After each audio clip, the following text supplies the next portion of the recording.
Good morning, IB. I'm not going to be able to meet with you guys for our Zoom meeting this afternoon. I have to take my wife into the doctor's office this afternoon, so I'm just going to record the lesson and I'll share it with you guys. And if you have questions or something, you can email me, and we can chat. I will have office hours tomorrow on Friday. Office hours tomorrow on Friday that you can contact me if you need to understand something.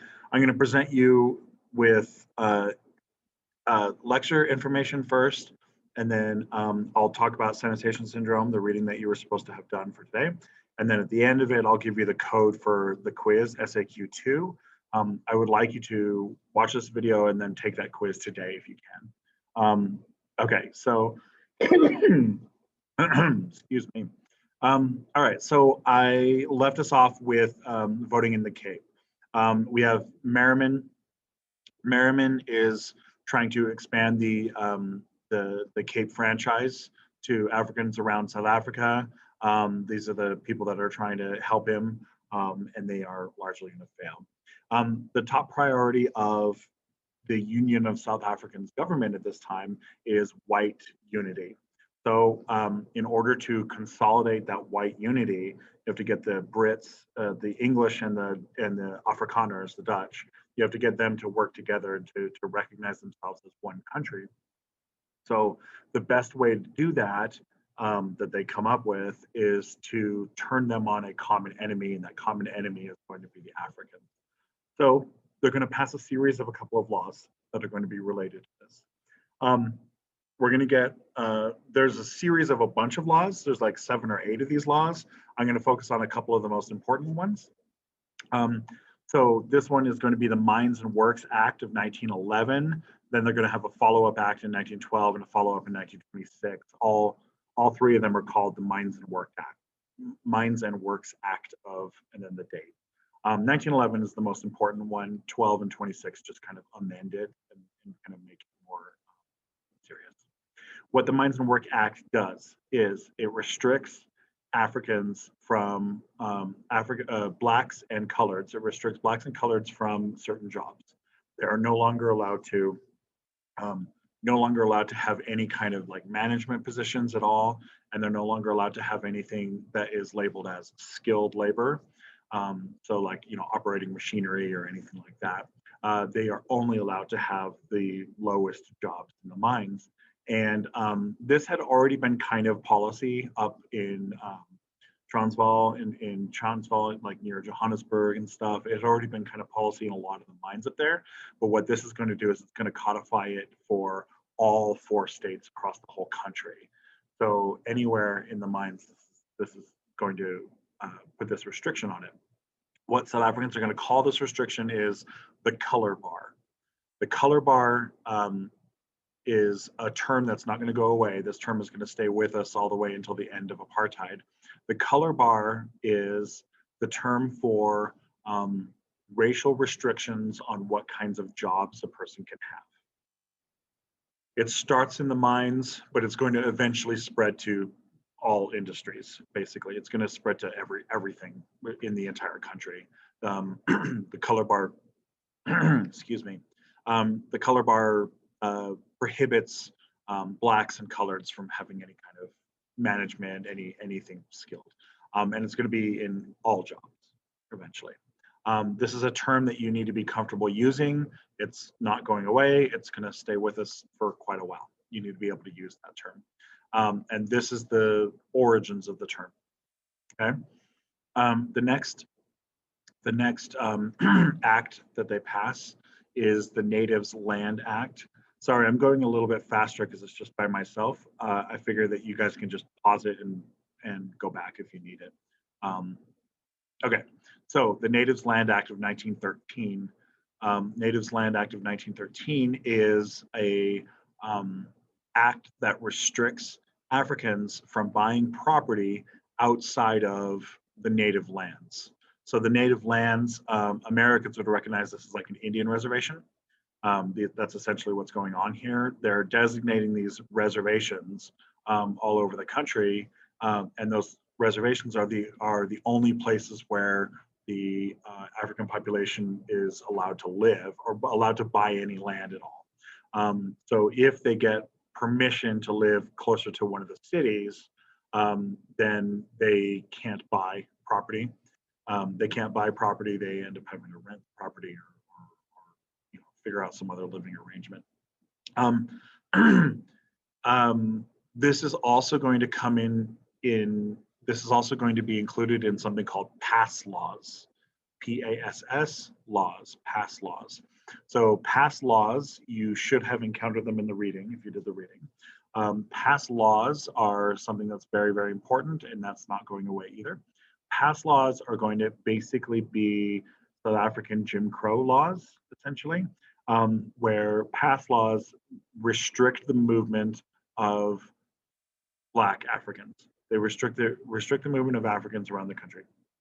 So what they're going to do is they're going to have entire sections of the city that are going to be completely segregated off, where Africans aren't even allowed to walk in, not even allowed to walk in without a specific pass that lets them come in. Like if they're like a maid or a nanny, or they're doing work for a white family inside of the city, they would enter into the part of the city, show their pass to the police officers, and then let them go through. The passes also contain racial identity to define whether or not the person holding the pass is white or colored or Black, right? It puts them in their correct category. This is different from the United States. So in the United States, Jim Crow in the South was never, Blacks in the South were never put into reservations like this. This is more analogous to how the United States treated Native Americans. But the pass laws, the moving through the city with the passes, doesn't happen in the United States that much because we don't have as many like racial categories in the United States. And like if you're in Alabama, basically everyone in Alabama in the 1950s would be either white or Black, right? And if you were to get something like a Mexican or a Chinese person who shows up in Alabama, they would probably just be treated as Black for the purposes of segregation and stuff.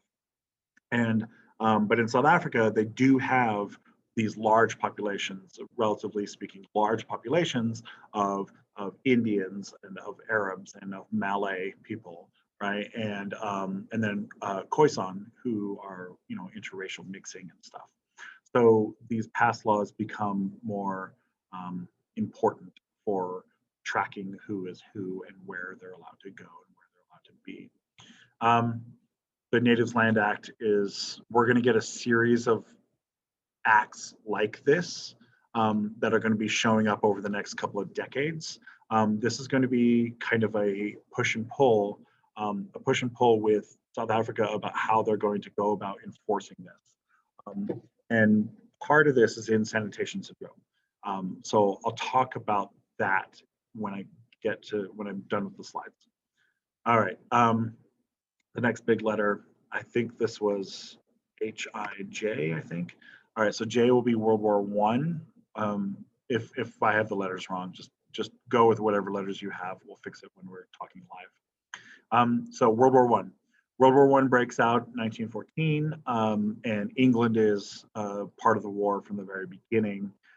England, unsurprisingly, brings with it all of its colonies, right? So this is one of the big miscalculations of Germany in World War One, that Germany was kind of counting soldiers, and they only counted British soldiers. They didn't count the entire empire, right? And so the British end up bringing like 2/3 of their total soldier base are coming from Canada and Australia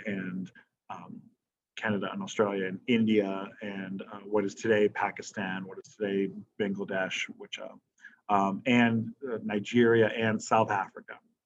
Okay, but as you could anticipate, the South Africans are not too keen on fighting a war in Europe on behalf of the British, right? Half of the South Africans still kind of hate the British, and they're only like 10 years off of this like nasty genocidal Second Boer War that they just fought.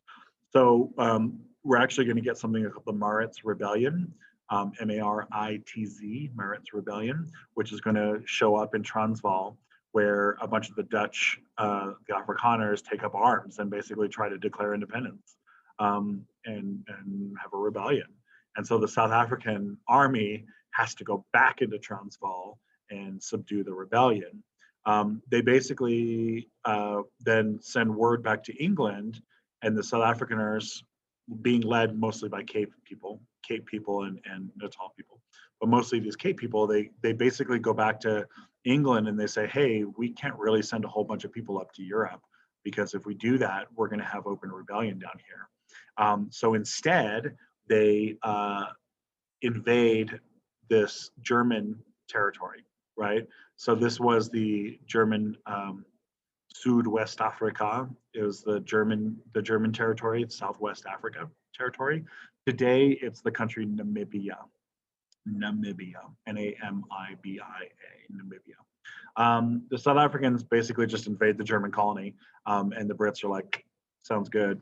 The Brits end up taking apart the entire German empire, right? So the Germans control Namibia, and they control Tanzania, and they control some islands in the South Pacific, and they control, a handful of colonies around the world. Part of World War I is dismantling that empire. So the South Afrikaners take over Namibia. From this point forward, all the way up until the 1990s, Namibia will be under the control of South Africa. They never fully integrated into the South African political system. They're going to hold on to it like a colony. Part of that is because it's filled with Black Africans and has a very, very teeny tiny white population. And the South Afrikaners want that white population. And the white South Afrikaners, the Afrikaners and the English, they don't want to move into Namibia because Namibia is desert. Like it's pretty dry desert. It's the Kalahari Desert. It's pretty dry, pretty barren. So they don't want to live there. They want to live where the sweet mining is, where all the money is being made, or where the good farmland and stuff is over here. So Namibia is just going to end up being a colony all the way into the 1990s. But the South Afrikaners are going to hold on to it. Okay. I'm going to, during this time period, we're going to get the beginnings of resistance movements within South Africa. We're going to have some unofficial resistance movements.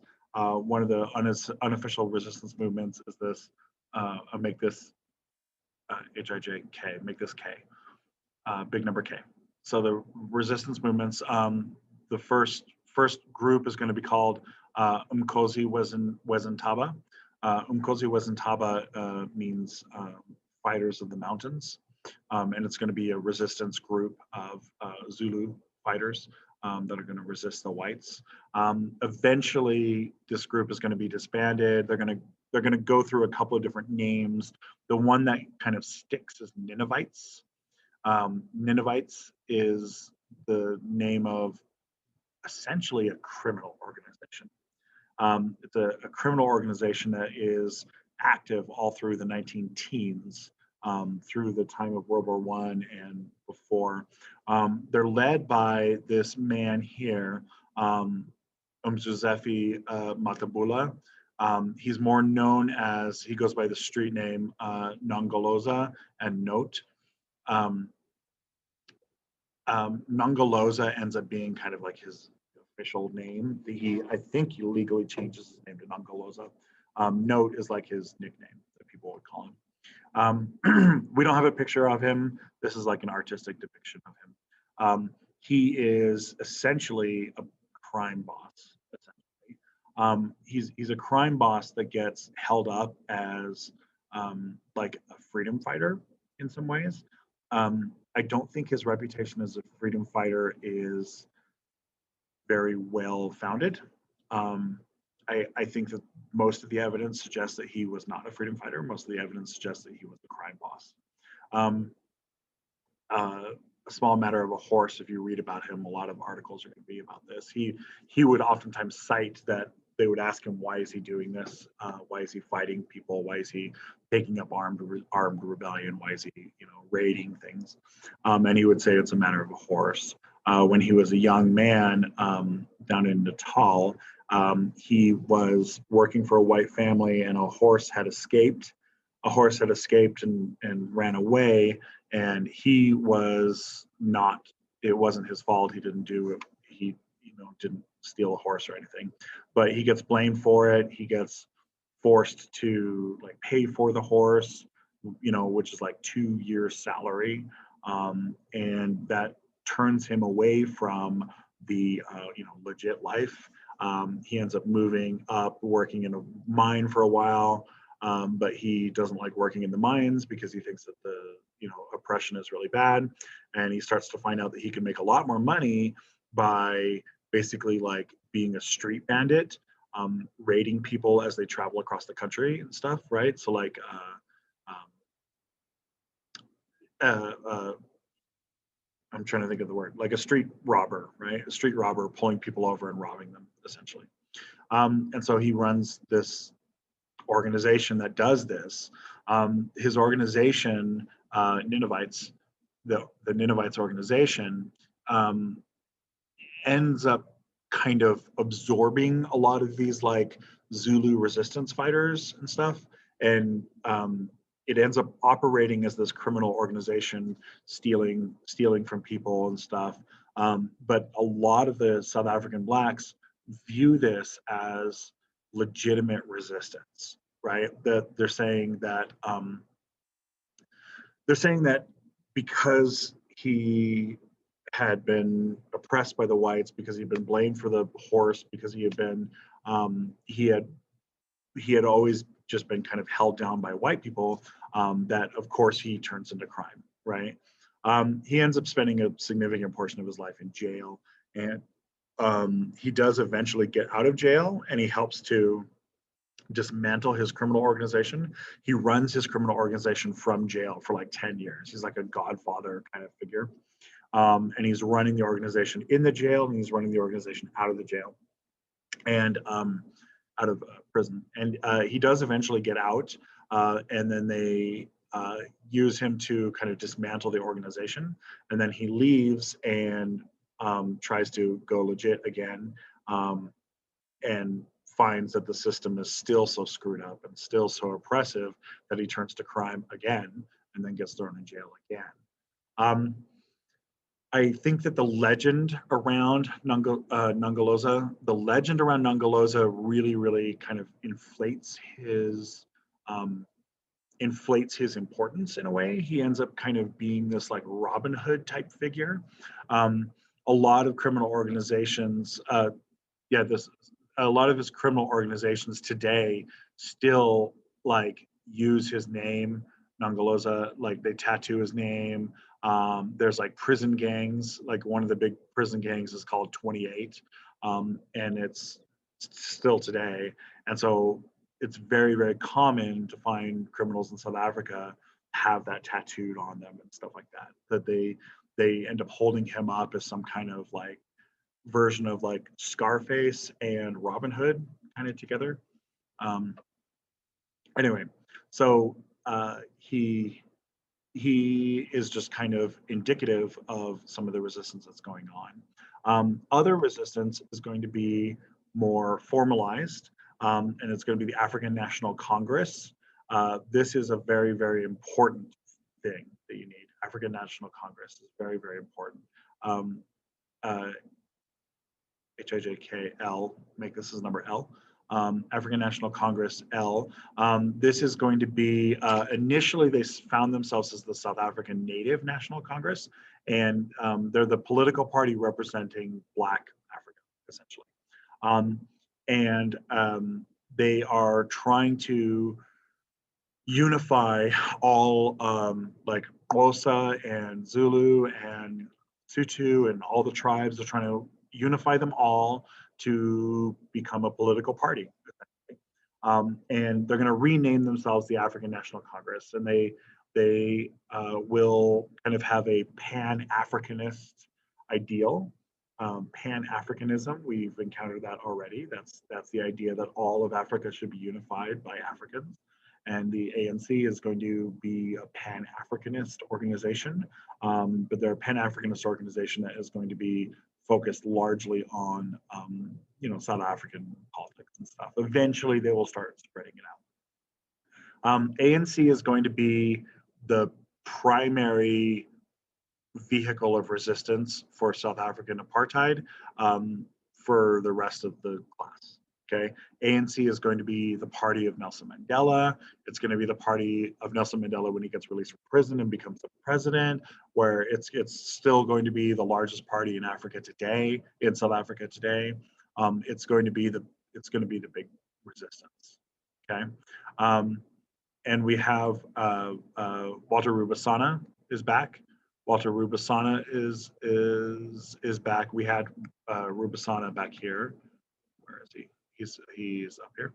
We had Rubusana back here, and now we have him over here again. He's going to be one of the founders of the organization. Okay, this is a good place to stop. So this is good. I am going to move to the sanitation syndrome. All right, so this reading, I am aware it's a little bit long. It's like 20 pages, but it's 24 pages, but it's a really, really good, just really good reading.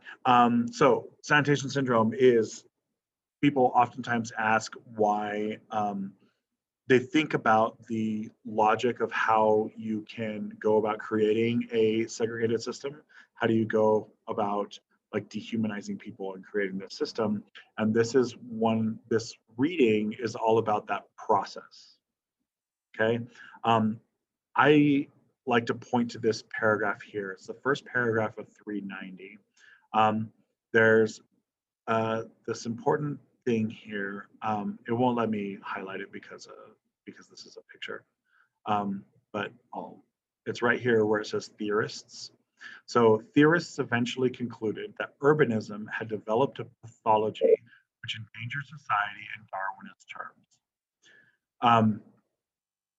What they're saying here is that as humans are changing, right? The Industrial Revolution, the market revolution is changing humans.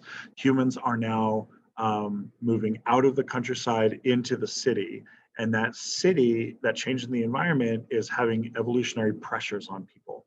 And those evolutionary pressures on people are creating things like cholera, crime, and Chartism. Chartism is a philosophic movement, a European philosophic movement that basically wanted social change and was resisting the monarchy, right? And they're just using it here for the alliteration.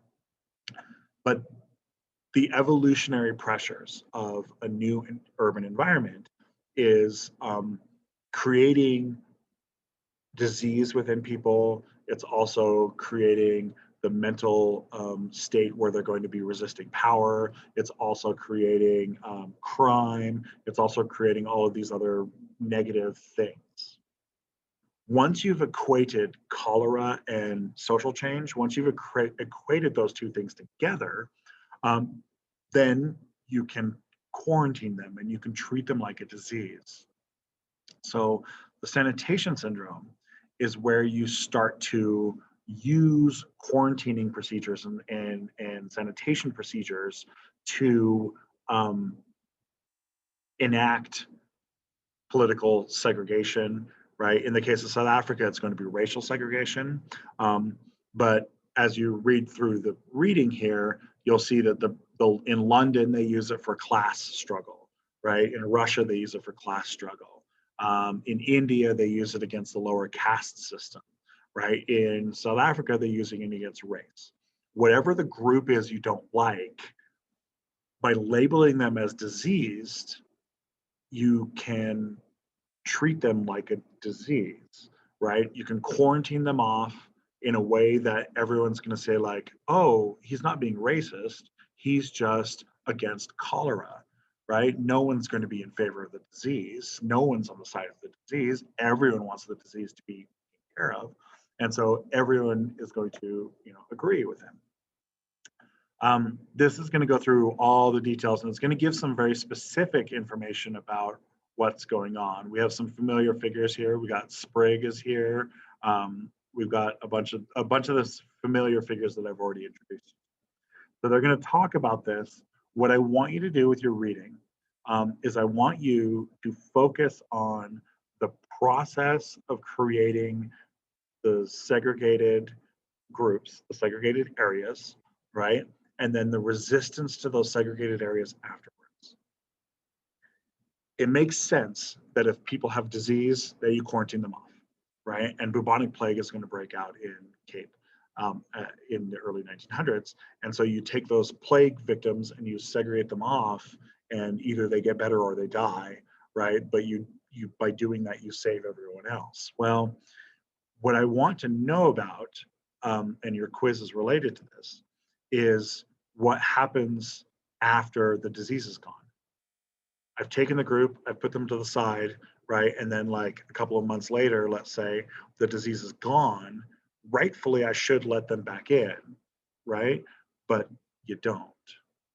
The sanitation syndrome is you hold them out there and you make it permanent. What was a temporary quarantine will become a permanent quarantine. I want you to look at the resistance to that, right? In the reading, and it's going to all be all through sections 3, 4, and 5, 3, 4, 5, and 6. You're going to get that resistance to this idea, where men and women of good conscience are going to chime in and say, "Hey, the disease is gone. Let everyone come back." Right? So look who's resisting to this.